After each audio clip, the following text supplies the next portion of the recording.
on to our speaker for tonight. We've got Ann Rudnicki.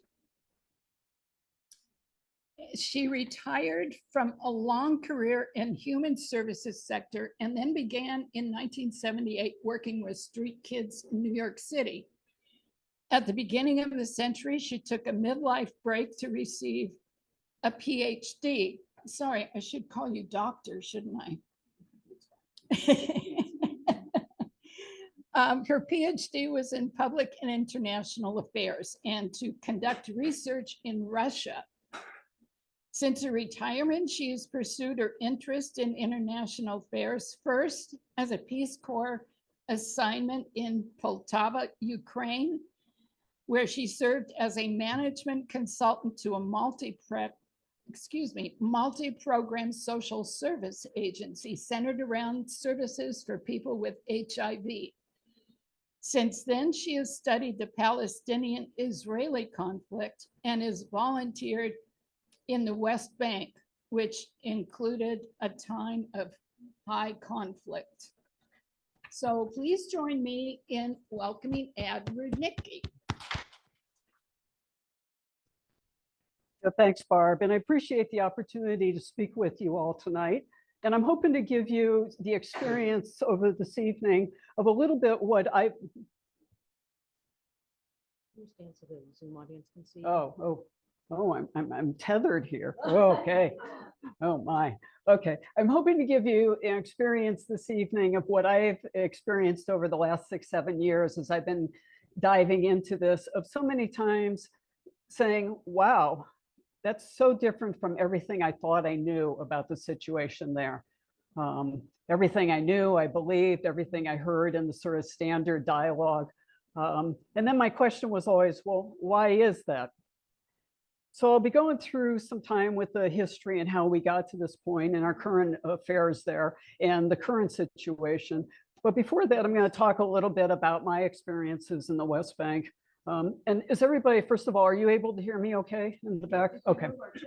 Okay. Okay. I might need to reach for my water first. Ugh.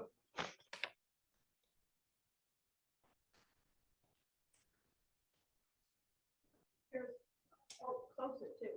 If you're having a hard time, there's a chair up here that's closer. And there's a chair over there that's closer. So I'm going to start my stories tonight with Super Bowl 2023, 4 p.m., when probably a lot of you, maybe most of you, were hunkering down to watch the game, or the rest of you were maybe trying to do anything else to escape it. I was waking up at 2 a.m. following morning in Nablus in the West Bank. How do I advance this?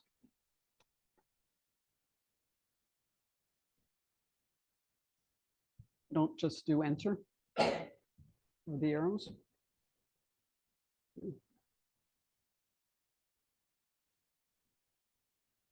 Oh, so what'd you do?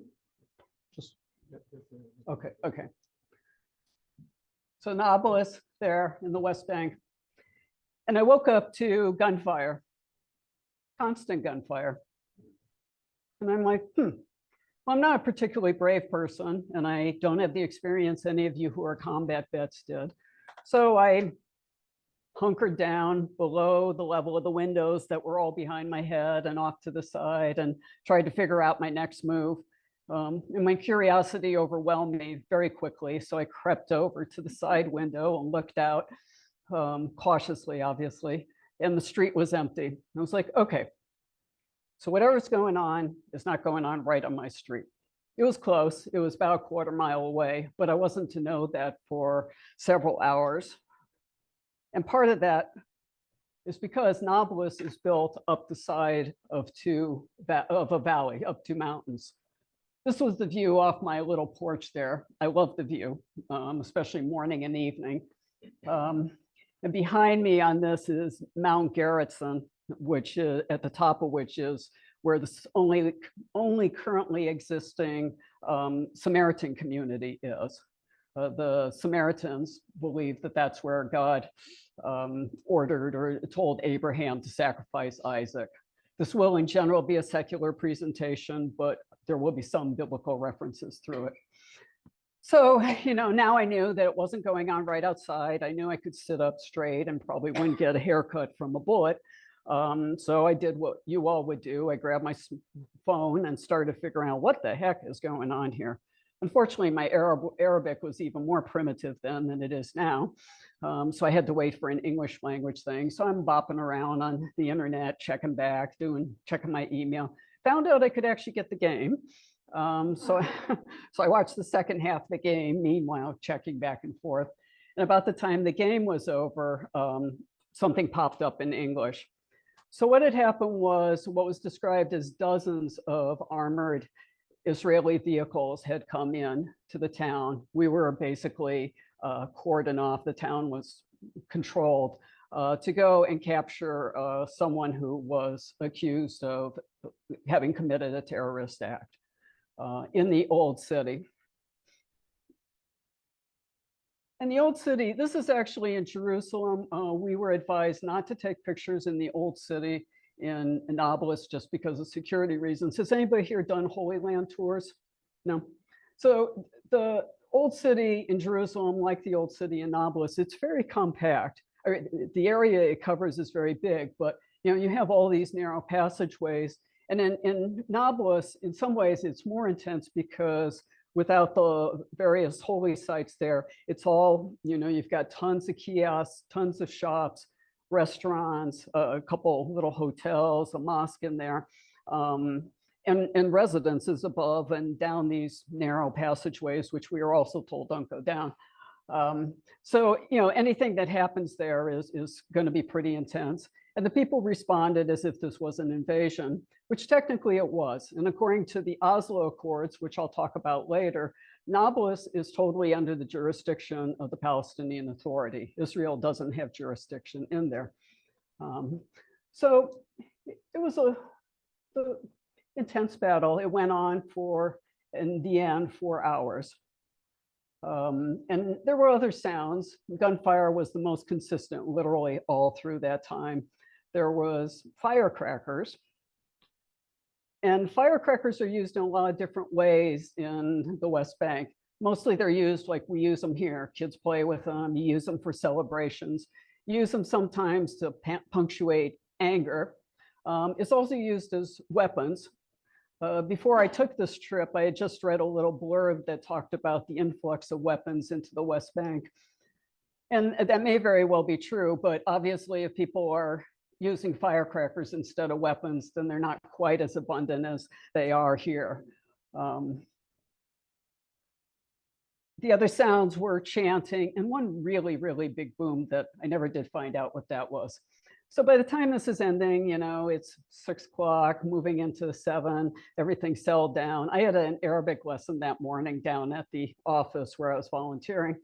And I'm like, okay, I'm not really sure. So I peek out the window again and I see a mom or a grandmom sending off what looked like a kid to school, little one to school, who I'm sure came back really quickly because the streets, everything was closed in the morning, or most things were closed. But I said, okay, if a 6 or 7-year-old kid is able to go out on the street, then I most certainly am able to do that. So I finished up my stuff, went out. And like I said, the streets were empty. Twice on my way, I passed a young man, and each time the young man looked at me with a combination of fear and hostility. And obviously I was a little anxious anyway with everything going on. And I think probably when you walked in and saw me today, you probably didn't say, "Ooh, she looks scary." Maybe you did. That's not usually the reaction I get. But it's an idea, it gives you an idea of how much fear there is of strangers. Because in fact, there is a lot of infiltration by the Israeli army. The other incident that happened, and I'll talk about in a minute, the army came in Islamic dress and hid out in the mosque the night before. Sometimes they come in utility trucks. I even had during my time there little kids interrogating me, trying to figure out if I actually was who I said I was. Oops, I didn't mean to do that. Yeah, they gave me their little English book to see could I really read English. It was on one hand it was cute. It was on the other hand it was a little sad. After my lesson, I was hanging out and talking with some of the local folks there. I asked one of them, well, how do you see what happened last night? And I left it really open because I wasn't sure I should go there with that conversation. But what I had in mind is, what do you think of the influx of the army?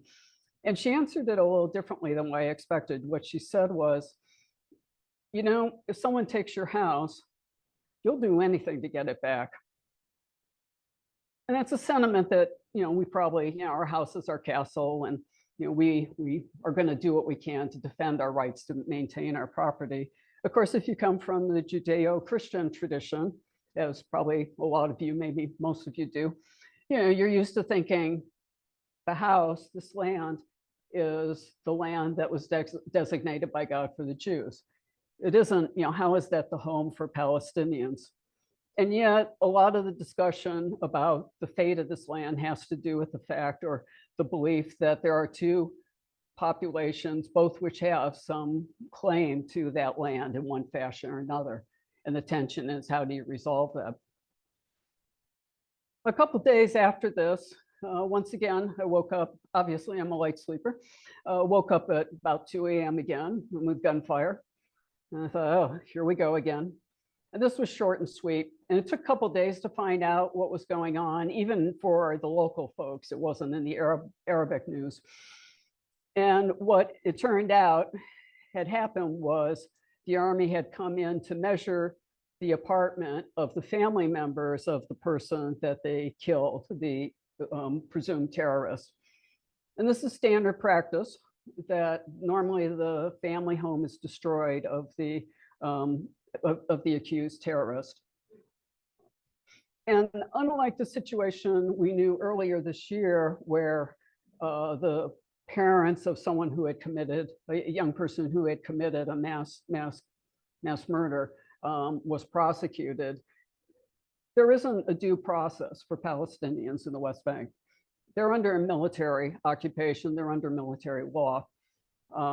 So in fact, you know, this decision's made, they don't have any real control over it or any right of appeal, except that once in a while the human rights agencies can get involved. And they did actually put a general appeal to the Israeli Supreme Court about the home demolition issues. And the Supreme Court there said the demolitions are okay, even in the cases where the family, where you know beyond a shadow of a doubt that the family members knew absolutely nothing about what was going on. Now, this is considered deterrence. It's one of a series, or it's really underlies a lot of the practices of Israel towards the Palestinians. I happen to think that a child growing up in that household who no longer was in that home because of the home demolition probably is a lot more of a candidate for involvement in militancy than would be otherwise. And there certainly are military and security people in Israel who believe the same thing.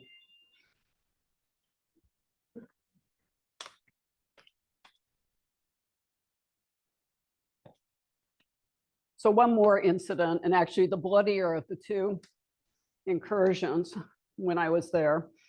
And this was 10 days after the first. And this was a daytime incursion by the Army. I was just finishing up my lesson, and at 9:30, 10 in the morning. And someone came in from the offices and said, you all kind of should stay put for a while, that there was another Army incursion, and, you know, it'll be over probably about 2 hours. Well, you know, since my only experience was a 4-hour one, I wasn't believing it, and I was right. This one went on for a good 5 hours. So it went in once again to the old city. I used to describe the old city as a Pike Place Market on steroids, and that doesn't even begin to describe it. This was actually on the outside of the old city with the part that opened out into the center of Nablus, which is hugely busy. There's a little kind of town square or circle across of which is a little mall, underneath of which is the main transit center in Nablus. All the kind of little cabs going out all over. And actually, it was really just by luck that I wasn't down there at that time, because my schedule did shift a lot. So there's days that I actually could have been down there getting a transit to up to Balata refugee camp where I was teaching. Or sometimes I had the morning off, so I might have been down there getting my produce in the markets there. At the end of the day, 11 people were killed, about half of whom were accused about to be terrorists, because the reason that there was a daytime incursion supposedly was to prevent people, prevent an act that they were convinced was going to happen that day. The first person who was killed was an elderly man going to get bread. I'm not sure if he was the one that, there was someone when he got pronounced dead at the hospital, it ended up being his son who was the doctor who made that call and didn't realize until afterwards that, oh, that's my father. There was a story in Washington Post of, I think they were the ones that did the independent investigation of two of the other people who were killed that day. And it was people, whoever did the investigation had familiarity with the military vehicles, so they knew what the soldiers could see out their windows, and that there were two people who were gunned down without any reason whatsoever. And there were, I think if I remember, it was about 100 estimated casualties. They talk a lot about suffocation injuries from the tear gas. Apparently the tear gas is mixed in with pepper spray. And we were on where the office was actually on the street that led from the old city to the hospital. So the ambulances were going back and forth. And as we hear in terms of Gaza, the medical crews were often stopped from doing their thing, the Red Cross, Red Crescent. So, I took advantage of a little lull in the activity and went home. It's just a 10-minute walk away. Stopped off one of my neighbors. It ran a little, almost like what the equivalent of mini mart there, and had CNN on, and got to catch up even more on the news from there. But later on that evening, I was talking with a local. We were outside, and he suddenly looks up and says, "Is that a drone?" And I looked up, and yeah, I had actually never seen a military drone before, other than in pictures. They're really big. And about the time he said that, it looked like it swerved away. So I don't know if it was coming down to look at us or not, but was a little eerie. And the drones, we heard them nonstop for 2 days. The Palestinians don't like it because you're under constant surveillance, and you don't really hear airplanes much when you're in Palestine, or you're actually in Israel as well. You'll hear the military jets occasionally, but most of that's kind of protected airspace. And of course, the main airport in Tel Aviv is near the water, so it can fly up pretty quickly without going over land. So yeah, the constant hum of the drones became a little annoying after a while, and it just is a very uneasy feeling. That was one of the pictures I took of what was going on that day. Slightly differing angle from where I was living. I'll just show you something, and won't talk a lot about this, but you see these, you'll see those in Palestinian territory very commonly, because one of the things that Israel controls is the water. And so even where the Palestinian Authority has jurisdiction, they have to buy the water from Israel. Usually you get like an allocation twice a month. If you run out, you run out. The settlements, by contrast, have water piped in. So 300 to 400 liters per day per person, as I understand it. There's areas, and certainly once you get in the rural areas, where people are not even able to get the daily, what's considered the daily minimum amount of water. So yeah, that's one of the things they talk with you about when you go into the West Bank is, okay, be careful with the water here, how much you use. So I'm going to step back a little bit, how I got into this issue. I actually grew up really kind of enamored with the whole idea of the founding of the state of Israel, especially in the context of the Holocaust. I mean, it really was quite an amazing thing, and is quite an amazing thing. But as time went on, and probably starting about 20 years ago, there are two things that really started kind of concerning me. One was the huge discrepancy in casualties between the Israelis and the Palestinians, as we see right now in terms of in Gaza. And then the other was the growth of settlements, which they just keep on coming, even when there are promises not to expand them further or to halt it. And so I made the decision, and it was actually right before I went into Peace Corps, that I was going to, when I came back, I was going to do some volunteering. But I started doing my homework then, and I really, and it hasn't really stopped reading. And lest anybody think that what the reading I was doing is pro-Palestinian propaganda, it wasn't. Actually, the huge amount, really in many ways, the largest amount of information in English is written by Israeli and Jewish authors. And one of the first things I read was a book by someone called Benny Morris, and it's actually the first book listed on the resources at the end of this. And it's called Righteous Victims. It's considered really, it's the most cited reference for the Palestinian refugee issue. And it's a bit of a tome, but it's a readable tome. If you get it out from the library, you'll probably use all your renewals. But I'm quoting a friend of mine on that. But it's very thorough, very comprehensive. And the thing about that book, and the reason it was so impactful to me, is Benny Morris himself is a Zionist. He believes that, he believes not just in the state of Israel, he believes that it was right and just that the Palestinians were pushed out, and it would have been better if they were pushed out altogether. And yet, his version of history largely validates the Palestinian claims to the land. So I'm going to spend a little time talking about that, and then talking about the current situation, but just to look at some of the things that caught my attention, obviously from the perspective now of the things I talked about, the human costs between the two. So this is on the right are Israeli casualties starting 2008 and going up to is November something in 2023.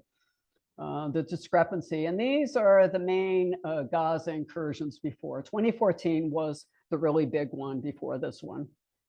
And then down here, and these don't distinguish between civilians and militants on either side. So for example, the October 7th figure, 1,200 is the number we know.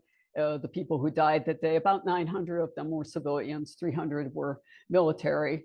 Sadly, some of the same observers who had been reporting to their superiors saying there's something going on there in Gaza that we need to pay attention to. And a number of them were killed and a number of them were taken captive. And then on the other side, anytime you have a non-traditional army, it's hard to say where does the militancy start and the militancy end and civilian start. What I can say when I follow this information day in and day out on various things, like you'll see a little blurb in the paper here that says a terrorist was killed trying to attack a checkpoint in the West Bank.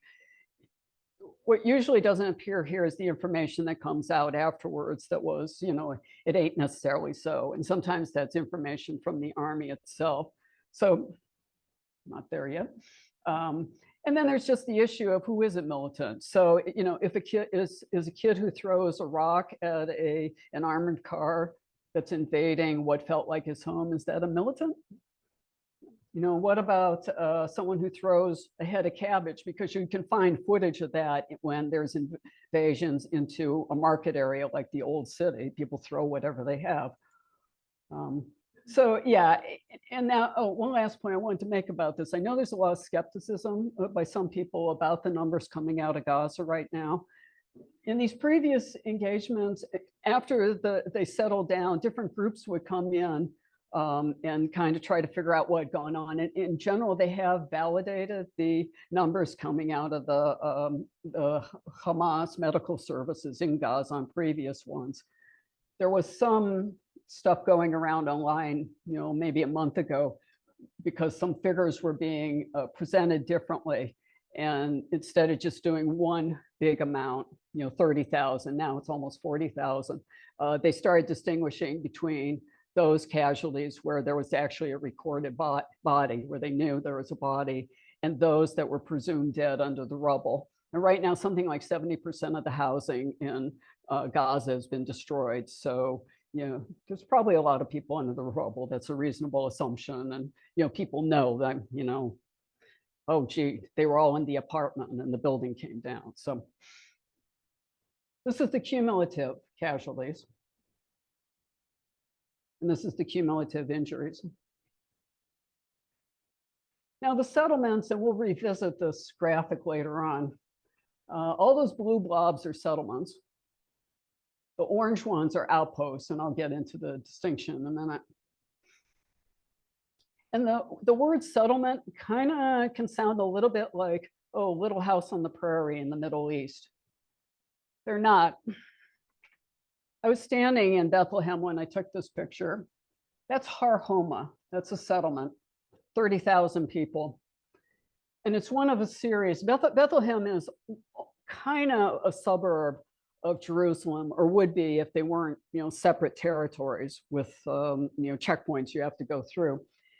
And this is one of a number of settlements that were built around East Jerusalem with a very specific goal, and this was not being hidden at all, of trying to make sure that East Jerusalem, which had been traditionally an Arab area, and was what has been envisioned as the capital of a Palestinian state, if and when it ever happens, it was to make sure that that would never become Palestinian territory. East Jerusalem has been annexed by Jerusalem, by Israel, illegal according to international law. And so this is one way to maintain that. Now this is a different angle for it. And I think, I'm not 100% sure, 90%, that there is a connection road. So in addition to the land that's confiscated in one fashion or another from Palestinians to build the settlements, they also build connection roads whenever possible so that people can travel, the Israelis can travel from one place to the other without ever having to have any contact with the Palestinians. And so that's also land that was confiscated.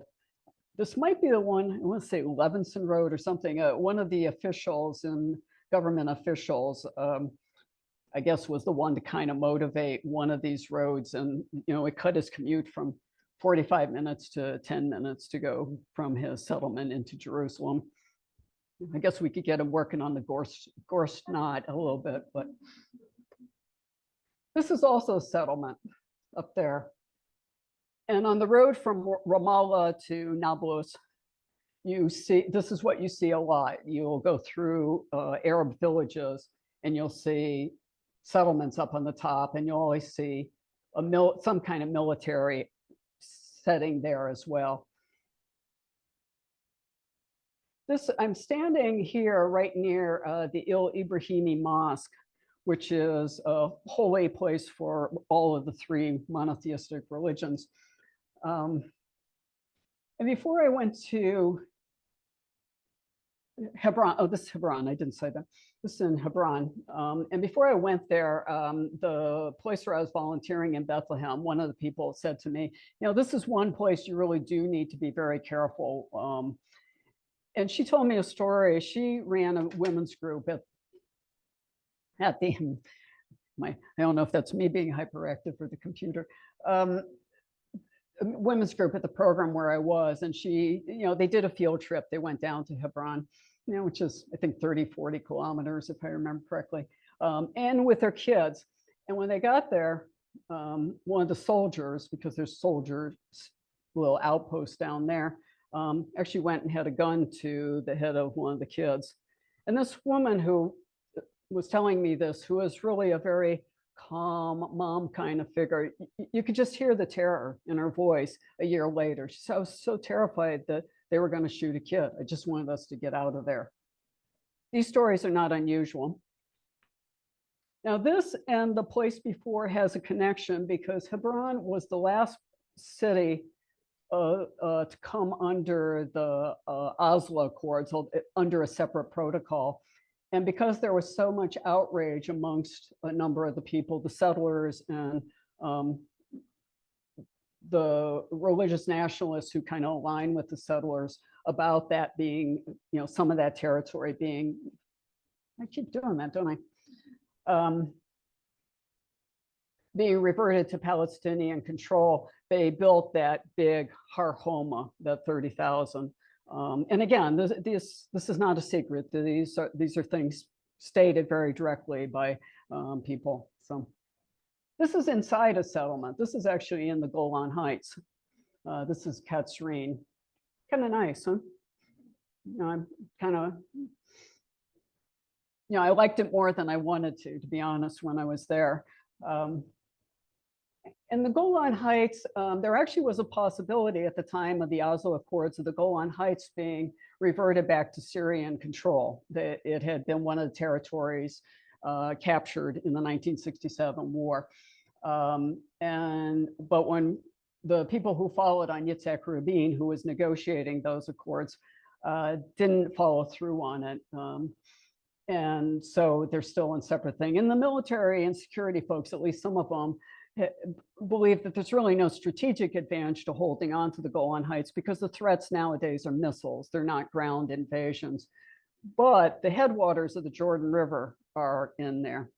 And as we know, water rights can be a pretty contentious thing. There's actually been some pretty good agreements over the years regarding water rights between Israel and some of the surrounding countries. But that's one that they want to hold on for that. It's not a very good picture. I took out the window of a bus. This is the Jordan Valley. That's actually Jordan over there, those mountains. And this is a settlement too. It's all agricultural land there. And when I took this trip from Jerusalem up to Tiberias on the Sea of Galilee, or the Israelis call it Lake Kinneret, going up, I kind of wasn't sure everything I was seeing, but on the way back, the lights started going out or going on. And, so, you pass through Arab villages, which are pretty obvious because of the mosque. But yeah, the residential parts of the settlements are not visible from the road, but the agricultural property is. Now, when I talked about Little House on the Prairie, there is something that more closely resembles this. I didn't take this picture. And they're called outposts. So whereas the settlements are illegal according to international law, and there was a judgment by the International Court of Justice today, some of you may have heard, it's just kind of coming out into more detail, that said, yes, these settlements are in fact illegal. And I'll talk about that in just a second. The outposts are illegal according to Israeli law as well, although a lot of the time there is some government involvement in it, whether individual ministers or whatever. This is also an outpost, and you can see it here. I've got a blow up in the next one. This is in Hebron, just nearby where the other picture, where I was standing in the other one. So this property in the midst of what had been an Arab neighborhood was taken over. And some kind of army presence will follow very quickly after this happens. Now, when I said settlements are illegal according to international law, the occupation itself that happened after the '67 war is not illegal. What is illegal is because you can temporarily hold it until there's a permanent resolution according to international law. What is illegal is changing the character of the territory so that it's no longer a temporary occupation. You're permanently changing the character.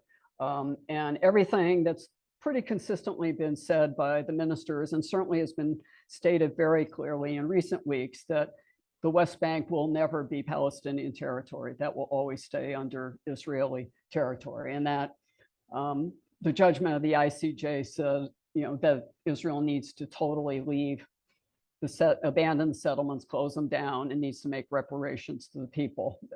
What is this IC? International Court of Justice.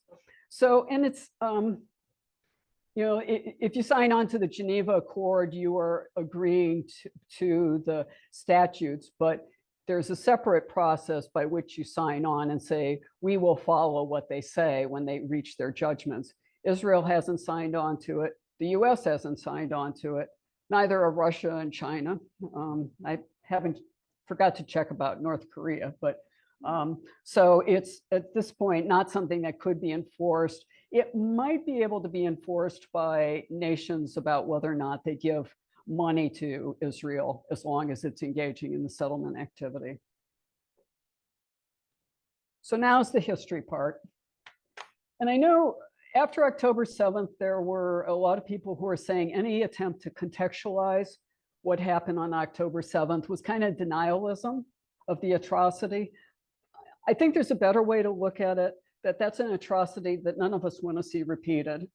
And that if that's the case, then we have a responsibility to look at every single factor that could have impacted on it and see what we can do differently. Because anybody think that what's happening now is working? It's kind of testimony. What's that old thing about insanity is doing the same thing and expecting different results? So generally, the beginning of Zionism is considered with the essay by Theodor Herzl, The Jewish State, in 1896. And Zionism basically just means the aspiration for a homeland for the Jews.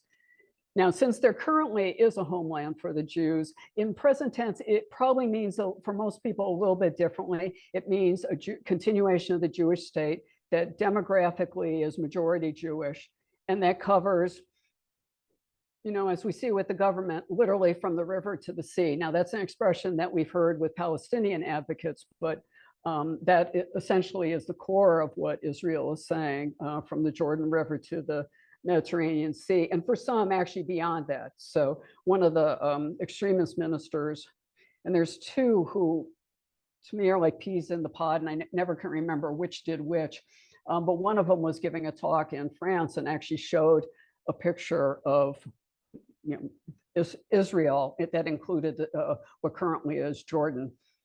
Jordan wasn't pleased, as you might imagine. And this essay by Herzl really kind of catalyzed the Zionist movement, but it wasn't the start of it. There had been back to Zion kinds of movements, and really the seeds of Zionism were really already starting to blossom. But this catalyzed it. Catalyzed it? Is that the word? I think that's the word I wanted. Now we have to look at some of the things. There's some stuff that really underlies so much of the national narrative here about Israel and Palestine that is demonstrably false. And the first one, how many have heard a land without people for a people without land? Anybody heard that? Yeah. And a people without land, certainly, we look at everything the Jewish population worldwide has suffered and the anti-Semitism. Yeah, that's quite an accurate statement. A land without people, no. Palestinians will say, well, Jews and Arabs got along in this territory for centuries before, and that is in fact true. For centuries before, they were under the Ottoman Empire, and really weren't anything more than the usual typical kind of stuff that happens in any place, but no real ethnic conflict. In fact, Avi Shlayim, one of the authors whose books are listed on the resource list, and himself an Iraqi Jew, says, anti-Semitism is not native to the Middle East. It was actually European input. So And there were some differences, that because the Ottoman Empire was an Islamic empire, there were some differences. They generally gave other religions. They had the rights to operate their own affairs. There were some taxation differences, so there were some inequities, but in general, the relationships were okay. And then the next part is the Zionists, or Yishuv is the word that was used at the time, and essentially means settlers, came in peace only to be faced with anti-Semitism and violence. And it was much more nuanced than that. There were contributions on both sides to the conflict. And that's something that we can look at historically all the way through, is both parties have their thumbs in what's going on. In the beginning, well, there was a separate version of Zionism from what became the thing of developing a political state. And that was a more religious, cultural one, where you actually kind of integrated into the society as it existed. And in the beginning, there was a lot of that. And where that was the case in the immigration, generally there weren't any major conflicts. But what tended to happen, one of the first things that happened with the immigration as it progressed is the building of agricultural communities, the moshavat, which are kibbutz. We know the kibbutz had the more collective stuff, almost like the Soviet collective farms. The moshavat were not quite that collectivized. And they hired Arab workers because, number one, their numbers, the Jewish numbers, were so small, but also because they hadn't done this kind of work before and they needed the help. And as Ahad Ham, who was the one who advocated that religious cultural version of Zionism, said, they treated the Arab workers about like they treated their animals. So you had the land conflicts, land was gradually being shifted over. You have immigration, we kind of know immigration is can be a hot point, flashpoint. But then there was also just the treatment. The next phase became more intense. So in 1920 to 1948 is when the British were given the mandate, hence the word British mandate, to implement the Balfour Declaration, which was to develop a homeland for the Jewish people. And no attempt was made to involve the Palestinians or other Arabs in the negotiations establishing the mandate. So you had the increasing Jewish population. The Yishuv wanted to build their own economy, really kind of a closed shop. And part of that was because really the core of the Zionist movement, a very strong belief, and it was a very secular movement, was a rejection of the diaspora Jews.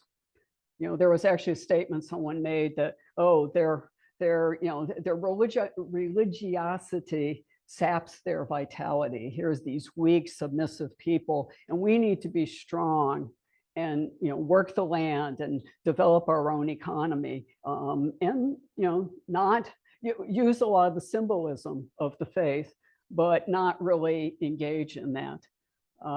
So there was a closed shop. So for the most part, the Palestinians were being shut out of the economy that was being built. When they were hired for about a third of the salary for the same job in the same place. They were not allowed to participate in the Histadrut, which was the Jewish labor thing.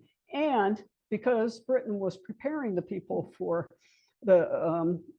independence, essentially, things were being outsourced to them. So the Palestinians were starting to actually come under Jewish governance in some different ways.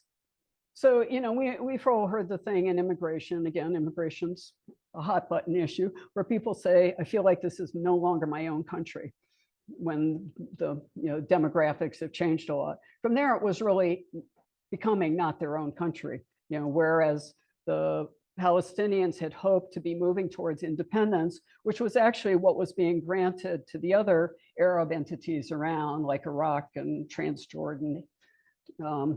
The Palestinians were essentially being recolonized. Now, I know people have issues with that term colonization in this context because of the historical and biblical connection. I had a professor many years ago, too many to count, whose favorite thing was where you stand depends on where you sit.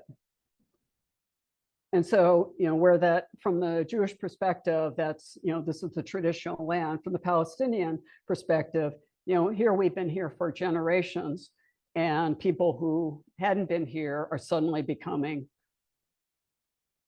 in charge of us, and and outsiders coming in. So from that perspective is colonization.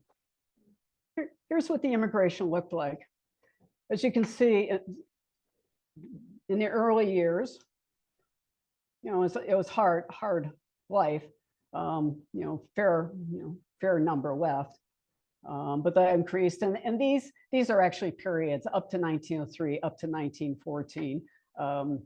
There's a word that is used called aliyah, and I don't make any guarantees for my Hebrew pronunciation, but it describes the process of immigrating to Israel, and it means essentially going up.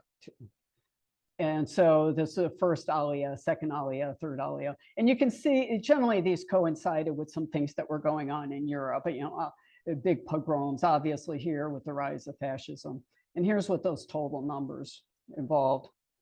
Now, even with that huge number, the huge increase, still in 1947, when the UN developed the partition plan to, after 20 years of increasing conflict, there are a couple major Arab riots with, especially in one of them, two major massacres, one in Hebron, which is why that town is so tense even to this day, and the other in Safed.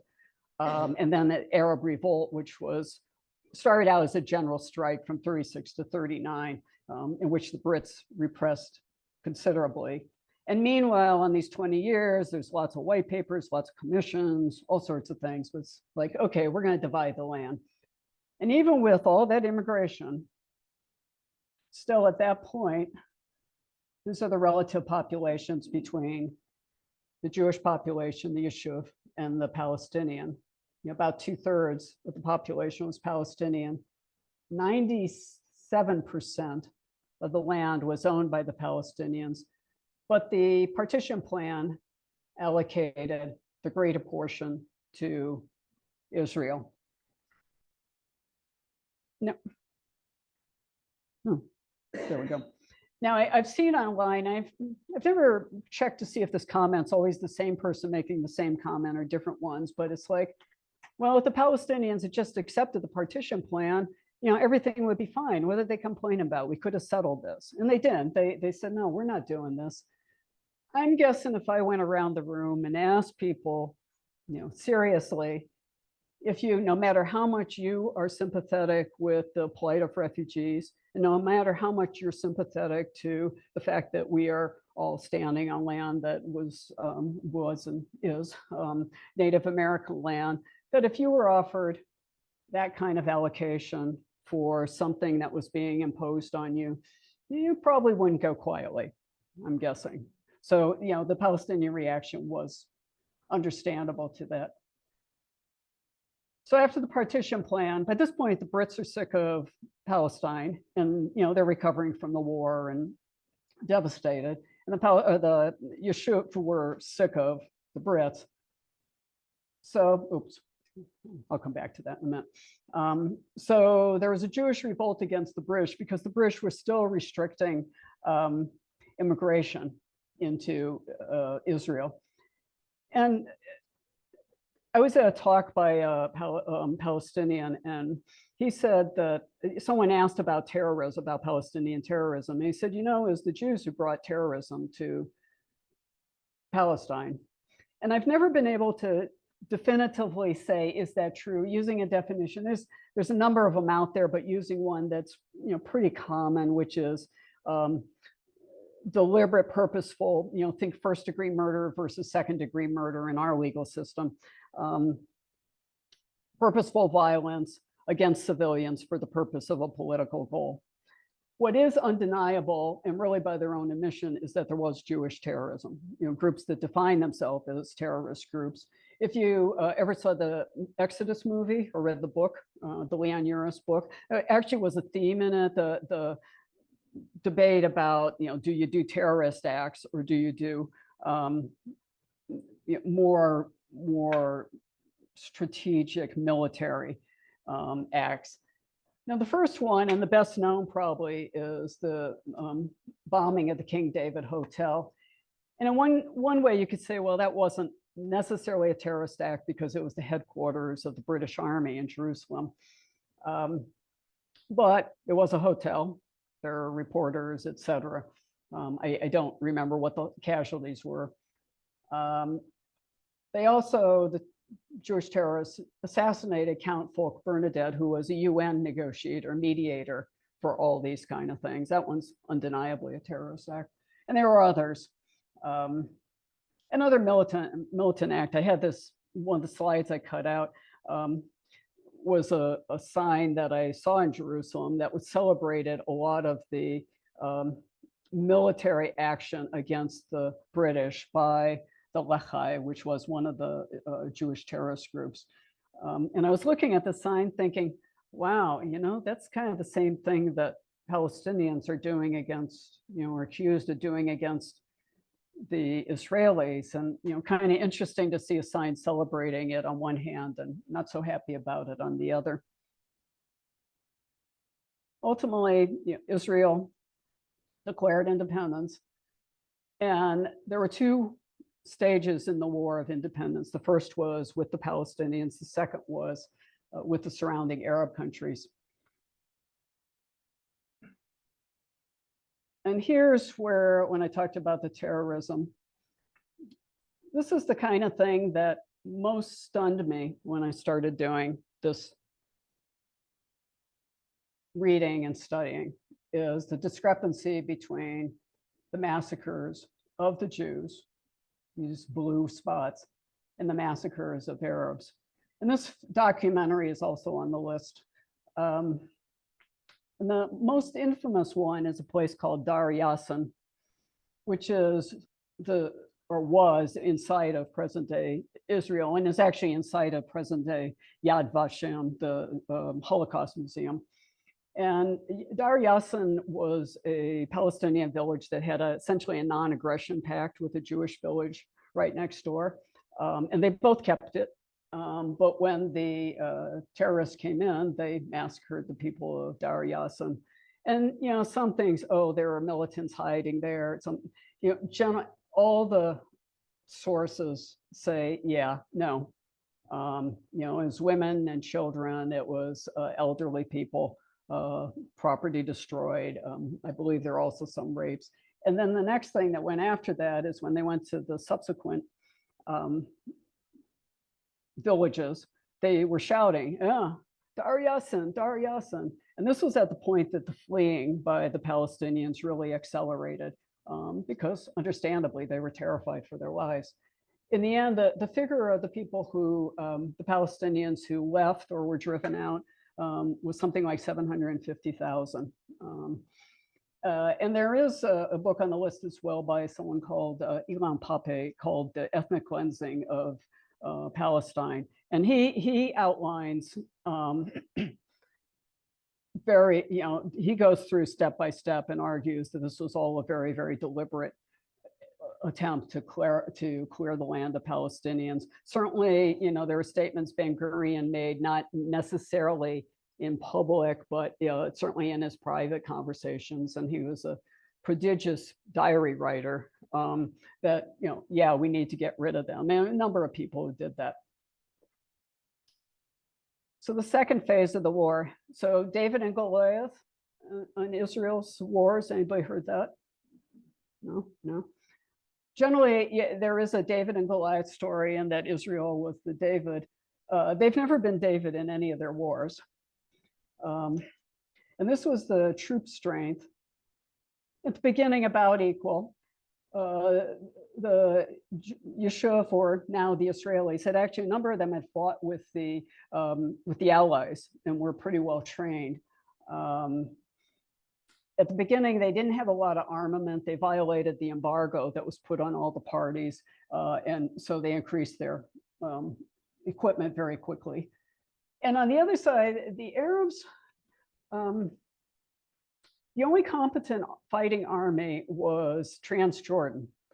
And that was the Arab Legion, which is a remnant of what had been set up with Lawrence of Arabia's involvement, that was designed to get the Arabs together to attack the Ottoman Empire, open up a second front, in return for which the Arabs would be granted independence.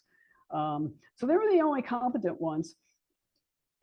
But Emir Abdullah, who ran Transjordan, actually had a pretty good relationship with Ben Gurion. They actually had been negotiating. He wanted to offer to open up a federation between the two.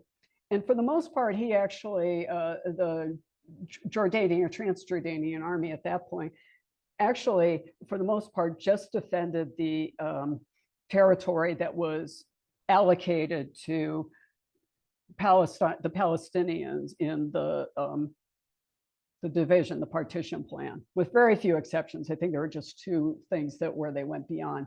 And the other armies, the other Arab armies, they were as much fighting to kind of vis-a-vis Transjordan as they were each other, because they were kind of afraid that Emir Abdullah was going to kind of take over this land. And so then they'd have to sort of stake out their territory with that. You know, I know we hear a lot, and especially with what's gone on the last year, is, well, why didn't the Arab countries all come in and help?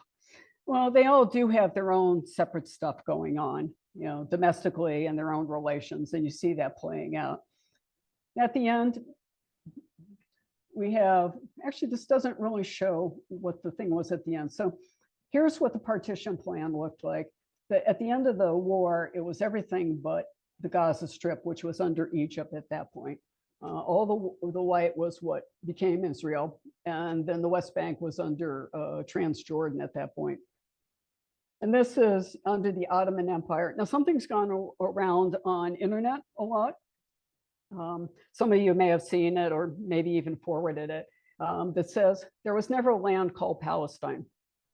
And so they kind of take issue, people take issue with this, and that's certainly true. There was never a country called or a land called the Czech Republic or the Slovak Republic before the Austria-Hungary Empire dissolved and all the subsequent things. So it's comparable to that. But Palestinians could live and work in all this land. You know, in that sense, it was their land. In the 50s, actually starting right after the war, Israel imposed a shoot first policy for anybody who infiltrated. And it's estimated 95% of the infiltrators were people who actually thought, you know, eventually we'll be able to go home. They're checking on their fields, maybe try to find relatives that they got separated from, you know, get their property. And as you can imagine, when people are being shot simply for those purposes, that probably other people who knew them were more inclined towards militancy. So, you know, again, that's one of those policies that I'll ask you to kind of think about that through this is, are these policies that ultimately are increasing Israel's security or perhaps working to their detriment? And to this, and a lot of people don't realize this, so most of these refugees are not allowed to re-enter Israel to this very day. You know, some West Bank and Gaza folks have been able to go in and work, you know, the descendants of the refugee families, or, you know, for certain purposes, sometimes medical purposes, but otherwise no. And compare that in 1950, any person in the world who's Jewish, and that's usually defined by according to their mother, but there's a secondary category that includes extended relatives. So I met a young couple in Haifa, a young Russian couple, and they were getting citizenship based on her grandfather having been Jewish. So any one of them has the right to automatic citizenship, even though the only connection to the land is the presumed biblical historical one, you know, that there's no known relatives in that intervening period compared to the refugees whose families may have lived there for generations. And I actually ran into or saw close up a case of this when I was taking some Arabic classes in Jordan. And one of my classmates was a young dual citizenship, US, American, Israeli. And he was going to go spend Passover with some friends of his, I believe in Haifa. And one of the staff there at the place, whose family was a refugee family, was really upset. It's like, you know, I can't go there. You can go there, but I can't go there. Just going to talk real briefly, then I'm going to shift gears to what's going on now. 6-Day War, some describe as the war that no one wanted to happen. But at the end of it, Israel ended up with the Golan Heights, which was taken from Syria, the West Bank, which was taken from Jordan. That time, I really don't know what I did. And the Sinai, which only briefly was with Israel and then eventually reverted back to Egypt. Okay. So I'm going to talk with the different Palestinian populations and starting with Gaza, because obviously that's what's been in the news. Gaza Strip, it's tiny. So from here to Tacoma, 13 miles at the widest. And the population before the war was 2.1 million. And here's this, and you may have seen stuff like this. All this white land was probably agricultural land for the most part. Gaza was traditionally an agricultural section. And before the British mandate wasn't high income, but was actually a pretty stable, successful agricultural economy. It could trade, trade to Europe. It could trade to the other Arab countries. It could adapt its crops according to the water needs and the soil needs that they were dealing with day in and day out.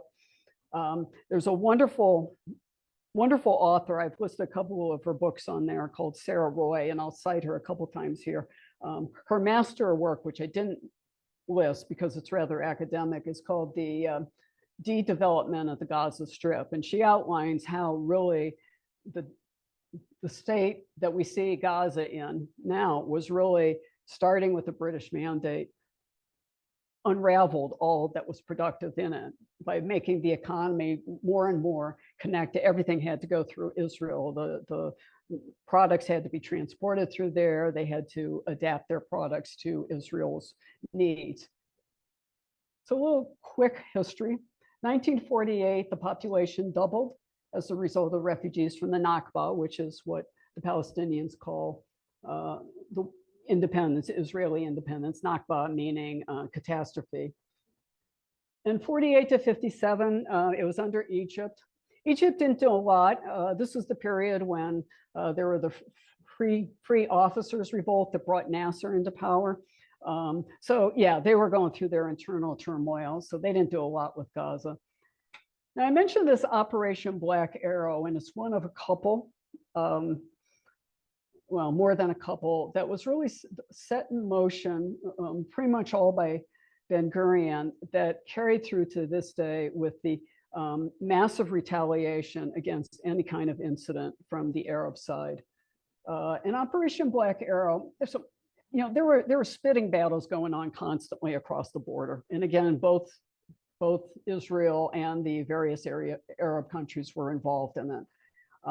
This one specifically, there were some spies came in to steal documents from Egypt into Israel, and in the process killed a civilian. For some reason, the description, it was someone on a bike. I think maybe to drum home the fact that it was a civilian.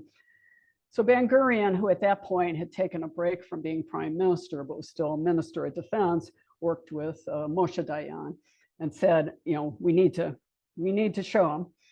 So Dayan came up with a proposal to go and attack the Egyptian military base inside Gaza and said, we'll kill 10 people. Well, they killed 39, and I think it was about an equal number of casualties.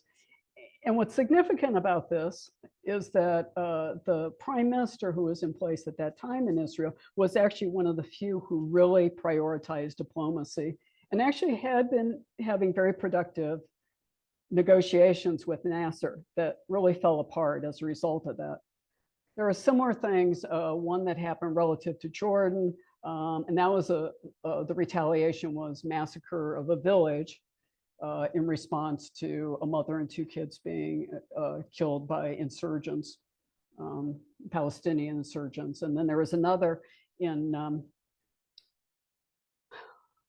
Sea of Galilee, where there are Syrians and the Israelis have been kind of spitting at each other, and the Israelis went and massacred some fishing boat there. So these kind of alienated the relationships. Suez Canal, Israel acquired Gaza, got it back, gave it back a year later. 6-Day War, Israel captures the Gaza Strip. Now, from there to 2005, settlements were being opened. By 2005, there were about 9,000, and which meant there had to be a military presence to protect them. And in 2005, Ariel Sharon, who was not known for his peacemaking capabilities at all, said, we're going to disengage from Gaza. And I remember thinking, wow, this is something really different. Well, part of the goal, it was to remove them, kind of set Gaza off on its own, because as long as it was under Israel, they had to kind of count that population. And like I said, the concern is to make sure Israel remains a Jewish state, Jewish majority population state. And also just to, not to have to deal with protecting the land anymore. The settlers were outraged, and the ones who were being driven out of their homes, as were others who sympathized with them. And a year later, when Ariel Sharon had a stroke and eventually died, they considered that God's punishment, which gives a pretty good idea what would happen if you tried to undo the settlements now in the West Bank. A year later, there were legislative elections, partly, largely encouraged by the George W. Bush presidency, part of that whole democratization, and Hamas won. And by all accounts, they didn't win because they were Islamists, and they didn't win because they were a terrorist group. They won because the Palestinian Authority was not effective, was corrupt. Hamas seemed to be more effective, and also effective in standing up for the Palestinians, which doesn't necessarily require terrorist acts, but it's taking a stance on behalf of them. Between 2006 and 2007, there was a quite bloody battle between Hamas and the Palestinian Authority, after which Hamas took over the Gaza Strip in the beginning of the Israeli blockade. Now, before I talk about the blockade, I'll talk a little bit about Hamas. Founded 87, militant wing of the Muslim Brotherhood in Palestine in response to Israeli occupation, and also a little bit in competition with Islamic Jihad. And one difference with Islamic Jihad is, even though it's Islamic Jihad in Palestine, it really is part of a larger Islamist movement. Hamas is really focused on Palestine, the liberation of the land there. And initially, the doctrine called for the destruction of Israel, but the more recent revisions have toned that down. And even participating in that election was considered sort of tacit acknowledgement of Israel, because prior to that election, Hamas had said, we're not going to be involved in anything until Israel's out and we have all this land. That election in 2005 acknowledged a two-state solution in a sense. We're willing to be involved in legislative actions on the basis of the two-state solution. I should also mention that, obviously by the end of this, I'm really going to get this part down. Just have to keep my hands off my computer. There we go. I should keep them back here. I should point out that it's a consistent demand and a realistic demand that countries that are involved, or subnational groups like the PLO or Hamas, recognize Israel. But there has never been ever a requirement that Israel acknowledge what happened to the Palestinian people as a process, in the process of forming the state of Israel. And to some extent, that's actually part of the resistance to acknowledging Israel. It's like when you talk about how we got to this place, then we can talk about mutual acknowledgement. But at this point, no. So Hamas, as we all know, beginning and end terrorist organization. No, it's a political movement, political party, a governing body, social service provider. And a lot of times people will say, well, that stuff's all a front. Well, number one, this last one, it really is very much a foundational part of Islam to care for the community. So the whole thing of health and education and providing services is very much part of Islam. And yeah, it certainly improved people's view of Hamas. They see them doing well with these organizations, then they say, well, maybe they can do well for governing. The other thing I think about is one of the closest analogs to the Palestinian-Israel situation is considered to be Northern Ireland. We all remember the Irish Republican Army when we talked about it pretty much like we talk about Hamas. They had these horrible, horrible bombings and bombing restaurants and things like that. And back then, and they had Sinn Féin, which was their political wing, and people said, that's just a front. They're all terrorists. Well, there was the Good Friday Accord, the basic needs and demands of the people on both sides of the conflict were acknowledged and recognized and built into agreements. Sinn Féin has been part of the government there for years. And it's generally been a durable peace, not 100% perfect, but generally been a durable peace. And the people who are most knowledgeable about Hamas say there's a lot more to be gained by taking that approach and looking at negotiating with them than there is by trying to destroy them and bomb them out of existence. As Yitzhak Rabin said when he was negotiating the Oslo Accord, and he was a military guy, a hardcore military guy first and foremost, but he came to the recognition and said, you don't make peace with your friends, you make peace with your enemies. And that's an approach that's been recommended. We'll talk a little bit about human shields. So a couple ways that word tends to be used in general. Pretty much every police show you ever see will show a hostage taking human shields, where almost identical scenario, person's got the arm around the throat and a knife and a gun held. That's generally not what's being talked about with Hamas. The hostages, there may be that a part of that element, but a lot of it seems to be for the bigger political goals. It definitely is something that Israel has done, and that was something that actually went before their Supreme Court and said, don't do that anymore. Although there's been reports in the West Bank that that's going on, and generally what it involves is having someone go in ahead of the army, a lot of times kids, into a building that they're going to do, and having them be the person at risk. The more common thing is Hamas setting up headquarters or existing in civilian areas, hospitals, whatever. And I think back to the word we don't use much anymore, guerrilla warfare. And that's pretty typical, that when you have what's kind of considered a liberation army of the people, a people's defense militant, and there are even elements back in the American Revolution where there are people, they go home to their communities.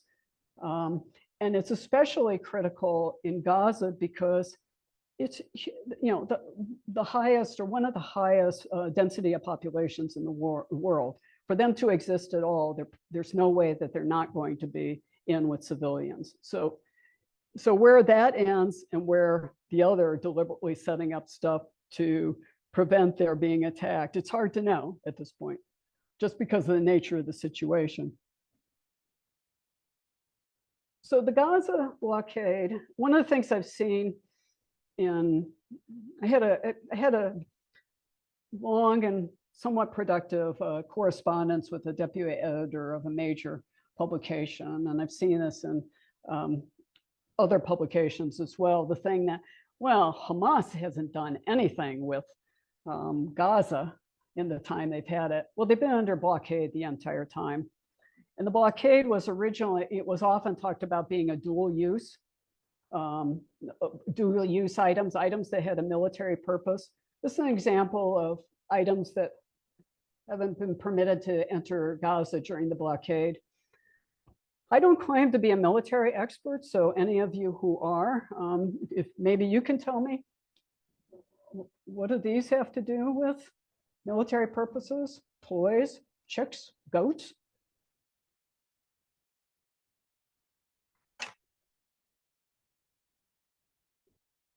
And there was a commission, and this, I won't go into the details on why this came about, but they decided that the blockade of Gaza was in fact legal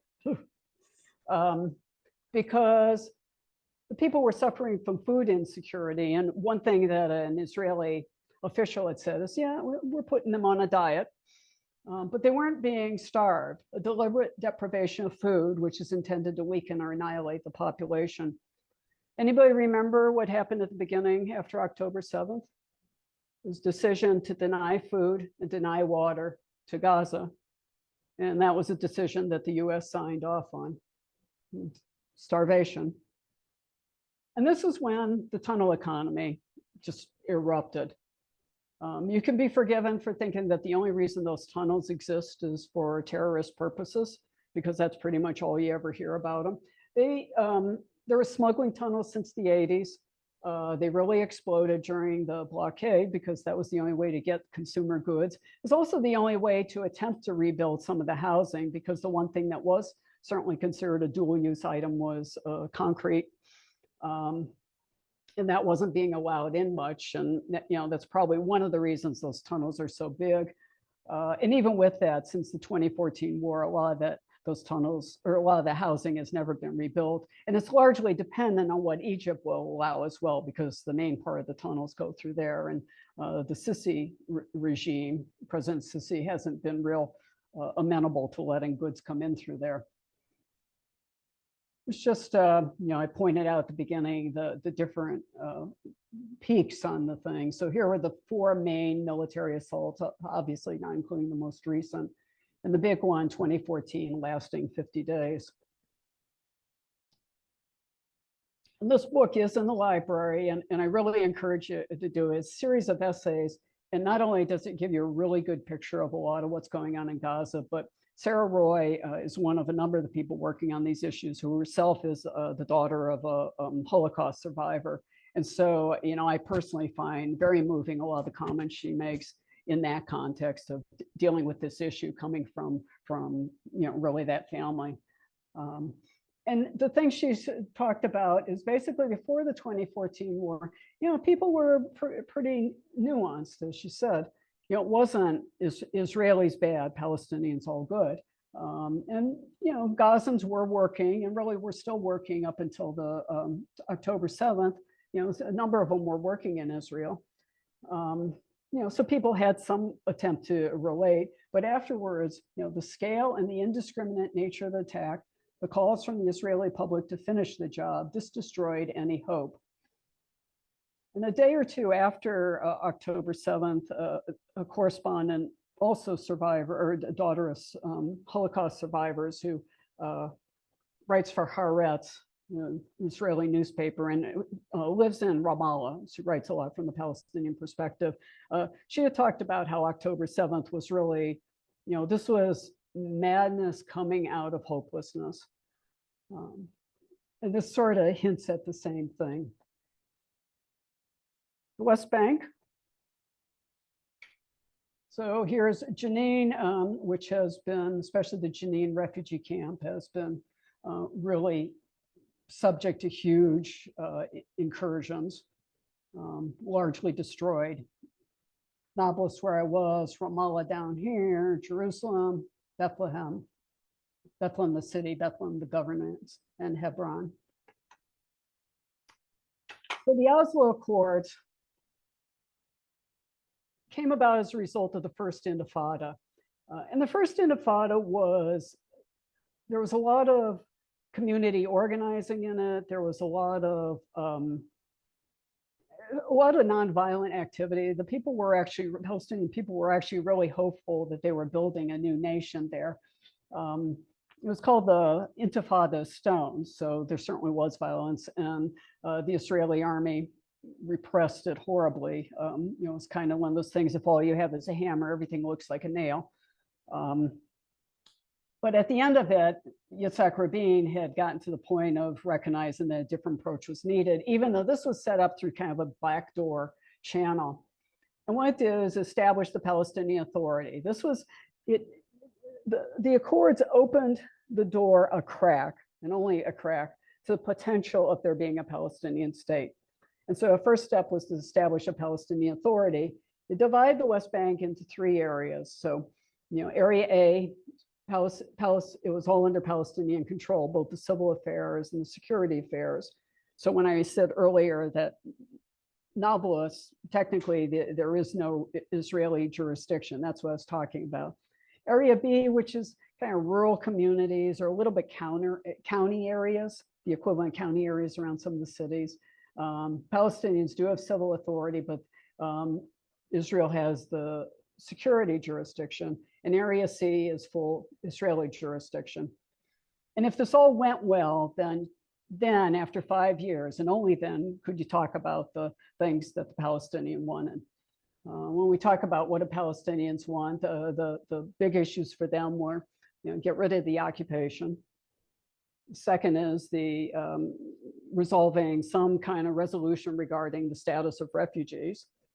And then the third really had to do with East Jerusalem, maintaining it as the potential capital for the Palestinians, but also concerning the preservation of Al-Aqsa Mosque, which is a point of contention because it's also on the site of what is believed to was the Kingdom of Solomon. The destruction of the temple. The Wailing Wall is the last remnant of that. And there are some official agreements that are set up, actually managed by Jordan, that has to do with how the holy spaces can be used kind of fairly between the two. But Al-Aqsa Mosque is always a flashpoint. Here's what these areas look like. The blue blobs are the Area A, where there's total Palestinian authority. The orange blobs are split authority, and all the rest of the blank spaces, full Israeli authority, 60% of the land. And that doesn't fully represent it because of things that, like I talked about water. Israel controls the airspace, telecommunication, the border crossings. Generally use the shekel in the West Bank, and sometimes the Jordanian JD, they call it. Now I'm blanking out on what the D stands for. So you have to deal with all the money exchange stuff that goes with using the Israeli shekel, and ultimately it comes down to only about 10% of the Palestinian territory is under Palestinian control. Now, a big thing at the Oslo Accord was to put the security, to essentially outsource a lot of the security to the Palestinians. They set up the security forces like they did in Iraq. US experts went in, and some of the other countries. Huge numbers, huge population of the PA workforce, huge part of the budget, big chunk. Not allowing a whole lot for other things for the Palestinian Authority to do state building, education, health services, infrastructure. And there's a statement somewhere, one of the security folks said was, well, how the heck do you expect us to maintain control of the city in terms of security at night when all day long people are subjected to the various aspects of the occupation? Following the Oslo Accords, one of the first things that happened was there was a massacre at the El Ibrahimi Mosque. 29 people were massacred by a Jewish American settler, Baruch Goldman, whose picture one of the extremist ministers in office now, up until very recently, had up on his wall. There was the assassination of Yitzhak Rabin. And someone made the comment, both those assassins and terrorists were not, these weren't crazy people. This wasn't Squeaky Fromm, shooting at Gerald Ford. These were people, this was a deliberate terrorist act to obtain a political goal, which was to sabotage the Oslo Accords. Now, in response to all this, the Palestinians, there was this increase in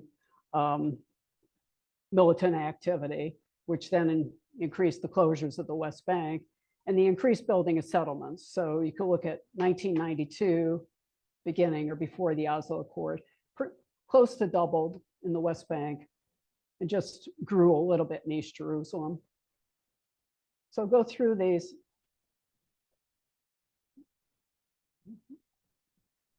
Administrative detention is preventive detention. I talked about how the Palestinians are under military law. So people can be held without trial, without having committed an offense on the grounds that he or she plans to break the law in the future. There is a wonderful quote, I don't remember the exact wording, but it was by Bobby Kennedy at a hearing, and it was during negotiations for when the United Farm Workers were fighting for rights in Southern California. And it was actually that, it's like, you actually are going to arrest people just for the possibility that they might commit a crime. It's a renewable 6-month period. There's no legal proceedings based on classified evidence. It's not revealed to them. So people will be released for detention. They don't know why they were ever held there in the first place. And these hearings this procedure is also sometimes used when they believe a person's committed a crime, but they don't have enough evidence. The hearings are in Hebrew and they're confined in Israel. And there's actually been, the Supreme Court there got involved in some of the detention facilities because since October 7th, the Palestinians held in a detention facility has been subject to torture, denial of food, really horrible conditions, to the point that the Supreme Court actually intervened. And as you may have thought, based on kind of the thing about the house demolitions, they're not real quick to do that. This gives you an idea what the detentions look like. So the big peak, obviously, is after October 7th.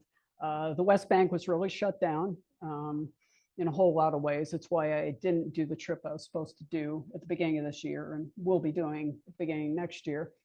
There was a belief that a lot of the detentions were done to bank a supply of detainees that could be traded for the Hamas hostages, and not have to trade a high value, high security Palestinian.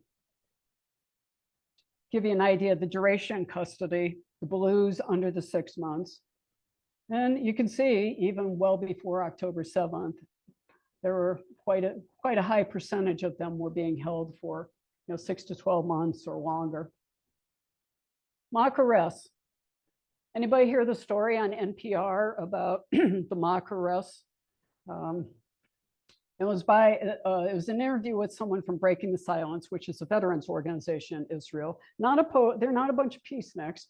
What they are opposed to the occupation. Israel says it's the most immoral army in the world. That's been a standard phrase, and it's been even repeated recently. And they aspire for it being that. So what will happen? The army will go in where they know there's absolutely no reason to arrest someone and go in and do an overnight arrest. They'll go into the Palestinian home, wreak havoc, be threatening, take the person away for the night. And there's two purposes. One is to keep people on their toes. The other is to train new recruits. And one of the things that wasn't in that story, but I had come across elsewhere, is one of the things they do to train the new recruits is to teach them to relieve themselves on the floor of the Palestinian apartment. And I didn't really believe that the first time I came across it. And then I came across an article that was written after the army invaded Arafat's complex in Ramallah. And the name of the article was, they even defecated on the copier. So I was like, okay, I guess that's done. These are practices that I don't think improves Israeli security, but they seem to think it does. Checkpoint regime, and I'll show you a blow up of this in a minute, but all those blobs are different kinds of checkpoints. And here. So this is near Bethlehem. So there's like 5 main crossings to the Green Line. The Green Line is the armistice line after 1949. So there's actually 2 going into Bethlehem. And you're not checked going into Palestinian territories, you're checked going into Israel.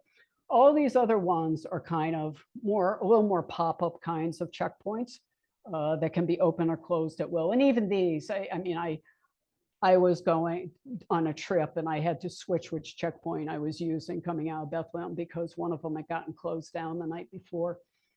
And these, since October 7th, like I said, the West Bank was truly shut down in many ways.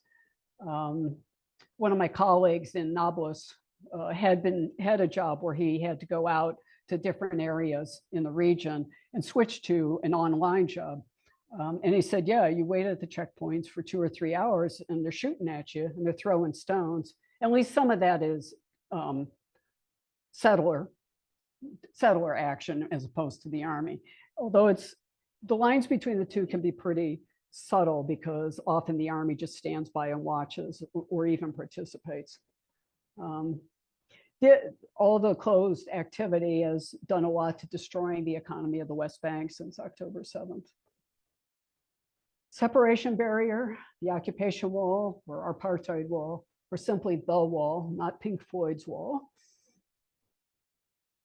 So you see the green line, the official boundary. The red line is where the wall's been already built, and the blue line is where they're going to build it. Now, if you notice at every single place where it diverges from the green line, it moves into Palestinian territory and essentially annexes a lot of that territory. And the pink blobs are settlements. So it's a way of annexing the settlements into Israel. Some of what's happened with this is that the Palestinian land gets separated. So their village might have ended up on one side of the wall and their fields on the other. One of the books on the list, and it is one that the library has, is called The Wall and the Gate by a human rights lawyer. And the title refers to exactly that, although it covers a lot of different issues. Here's what the wall looks like. Really nice, isn't it? It's like twice as big as the Berlin Wall, I believe. And there's different places that you can buy graffiti material to add your signature to the wall. This is actually right near the one checkpoint. These next couple are in Ada Camp, which is where I volunteered the first time. Again, pretty impressive artwork, except for the misspelling of Guernica. This is a watchtower, which looks like it suffered from a few Molotov cocktails over the years. There was a study done by, I can't remember if it was Berkeley or Stanford Law School, but it actually said that Ada Camp was the most tear-gassed place in the world. Didn't happen while I was there for the couple weeks. And this is another one that I found amazing, and I actually did a blow up of the words there. We can't live, so we are waiting for death. And that really communicates the hopelessness, not just in Gaza, but in the West Bank as well. The settlements. And so I have some stats from 2017, 131 of them, only in the West Bank, 110 outposts, and then 11 large Israeli neighborhoods in East Jerusalem, essentially. So estimated 622,000 plus, and now it's a little bit more. About 2/3 of them in the West Bank. And the growth rate exceeds that for Israel in general. If you ever see stats on these in a publication, watch and see how they list it, because if a place is really Israeli-centric, they'll exclude anything about East Jerusalem because it's been annexed. And, if it's a balanced thing, it will at a minimum say, well, these, Israel considers this part of it, but the Palestinians don't, or something. But just watch how they do those numbers. These next couple of slides are from actually a settler group. So, and they listed over 500,000 as of the end of last year. And this is where they see it as going. So over 1 million by 2047. And that's only the West Bank, or Judea and Samaria, as they refer to it. And here's another just showing the growth. And one more.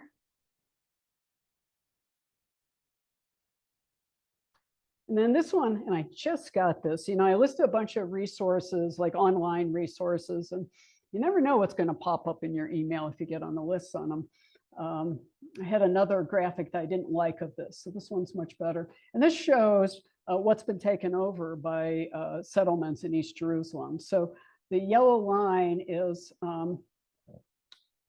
East Jerusalem formerly. The black there is the old city. Anything that's blue is a settlement of some kind, including the light blue. And then I talked before about all these settlements surrounding it. This is Har Homa, which was one of the first slides I showed you. There's also a book on the list called A Day in the Life of Abed Salama, which the library has. And it talks about a situation that happened with kids on a field trip in this area that where there's a bus accident, and all the barriers that were presented because of that kind of dividing up the territory. Refugees.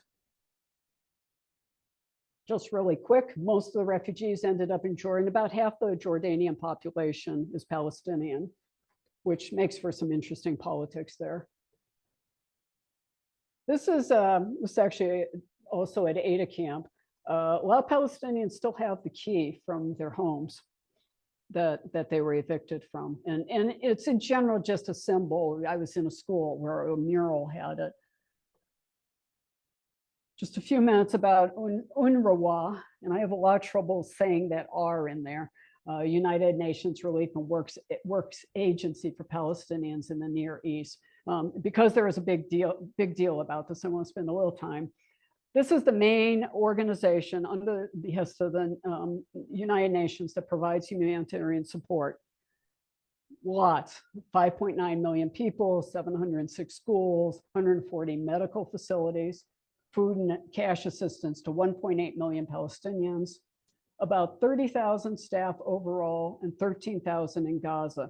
Now, if you remember back, it was towards the beginning of the year, I believe, 12 of their staff were accused of involvement in the October 7th massacres. Now, that has yet been unsubstantiated. And that was 0.04% of the Gaza staff. There recently was a report that came out literally in the last day or two that Britain is the last country besides the US that has restored the funding that they suspended as a result of that, based on review that was done, independent review ordered by the UN. And then it goes through and it says that UNRWA had adequate procedures. They were doing reasonable things in terms of hiring their staff. And one thing to know, they hire their staff, they submit that information to Israel. So, Israel has a chance to see if this is on their list. Yeah, okay. Just show you what they look like. People ask me why there aren't any people there. It's because I took the picture early. I'm going to skip over this, the Balata refugee camp. This is where I was. Actually, I'll just mention it's the largest, 32,000 on a quarter of a square mile. Just take a minute here. So this is the relative money that we give to UNRWA. Our standard allocation to Israel for the last 5-10 years has been 3.8 billion with a B. This year, it's about 6.5 at last counting. And just so you know, Israel's one of the largest weapons dealers in the world. So I just thought I'd put that up by comparison.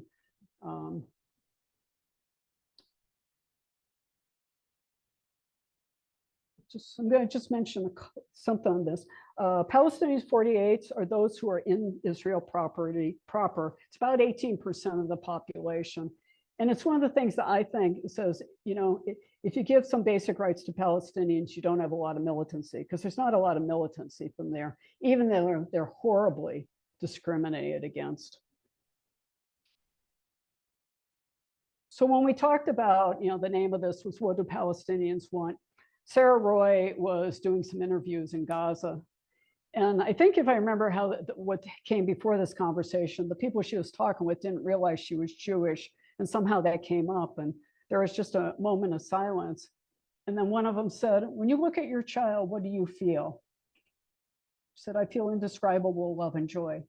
Can you imagine that it's different for a Palestinian mother? No, I cannot. And this is what you must teach others, that we are no different from you.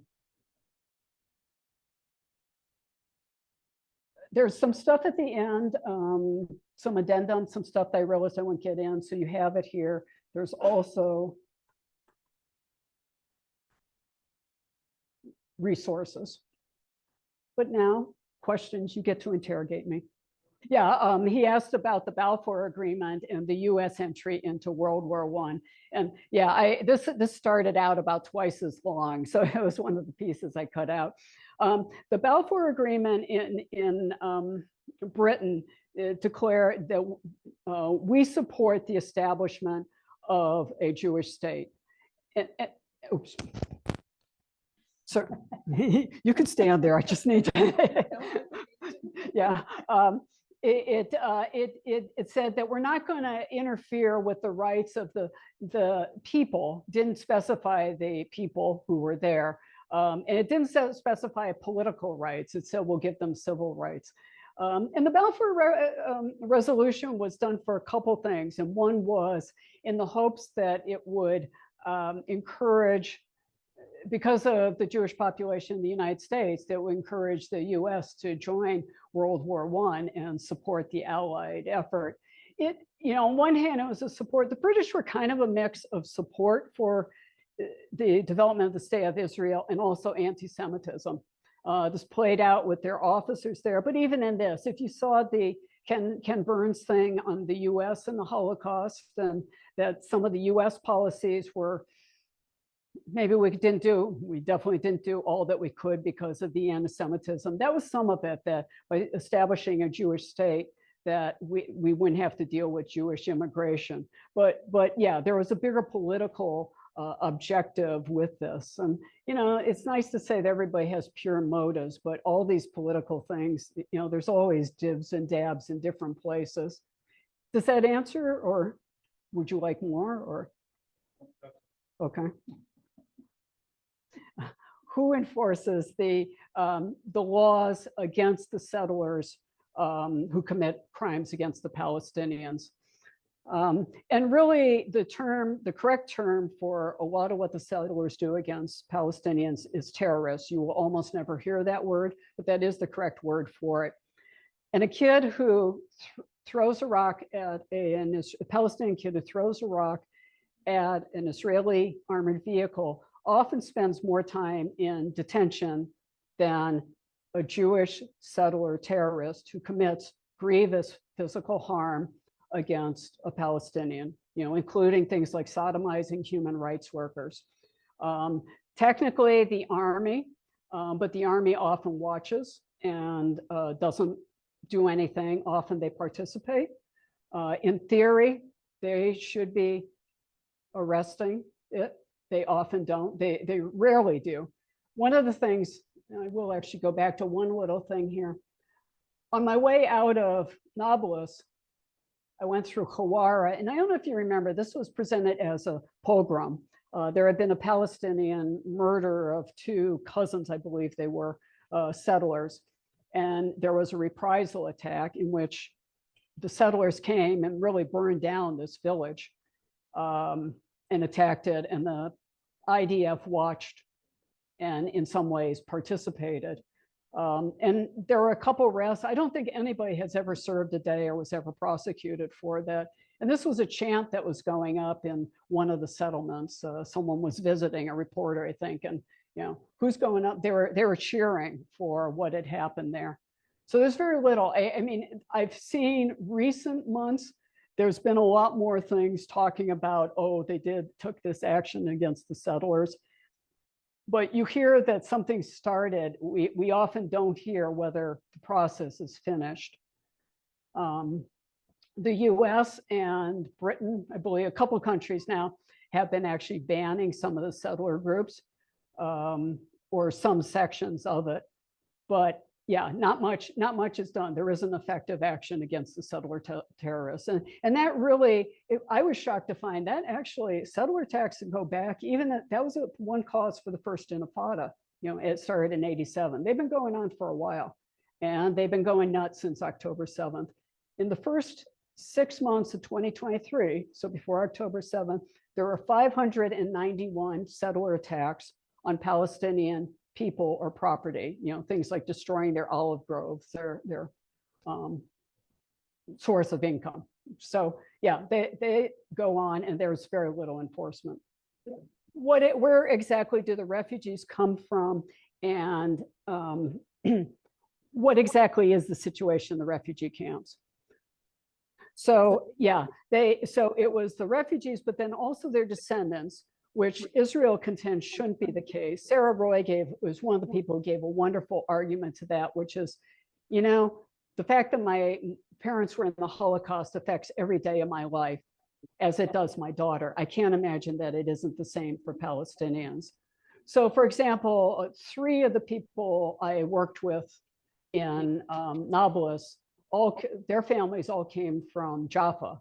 One of them went into a refugee camp. 2 of them had, and she was still living there. 2 others had some family connections or friends that they could stay with, so they never went into it. But they really, especially the bigger ones like Balata, they are like a city inside. Ada Camp has 9,000, I think, at the most, 7,500, 9,000. So it doesn't have as much to support it. But Balata, yeah, it is a city, and it's intense. So intense in there that people have vitamin D deficiency. But there's a lot of their supplies. And actually, my translator, who had never been to the camp before, said, she was actually surprised to say how much the Balata people it really is their own community. Not like they never leave it, but it is really their city. Yeah. She talked about how the refugees are in a number of different countries. And yeah, there was that slide here. Yeah, a lot of these are, in fact, you're right. A lot of these are, in fact, in refugee camps, especially in Lebanon and Syria. Some of the Syrian refugees now are, their families are twice refugees. There are Palestinians who end up in Syria and then are refugees again. Jordan is the one place that allows them citizenship. So their status is a little different there. But yeah, and, they can be pretty grim places. Balata is considered a hotbed of militancy. They have their own militant group, as does the old center in the old city in Nablus. And it's kind of like anything with a ghettoized culture. It's hard to get out of there. The economy is not built for the Palestinians. It's built for Israel. So there aren't a lot of options for people to get out of there. Any other questions? What percent of people in Gaza are unemployed or underemployed? Oh, geez. Yeah. What percent of people in Gaza are unemployed or underemployed? Well, now it's pretty much all of them, but I'm trying to think. I want to say it was as much as 60% prior to the war. And when about the boys from 15 to 25, what percentage of those? Oh, geez. Yeah, I don't, Essentially all. Yeah. I mean, it's one of the appeals for militancy. You at least can get, I mean, you think of it, how people get drawn into gangs, especially the older time. I mean, now the gangs are a little bit major criminal enterprises, but a lot of the street gangs here, you don't have anything else, and that's a place to go. And It was also sort of a reason people got involved in the official police force, because it was a job. Thank you so much.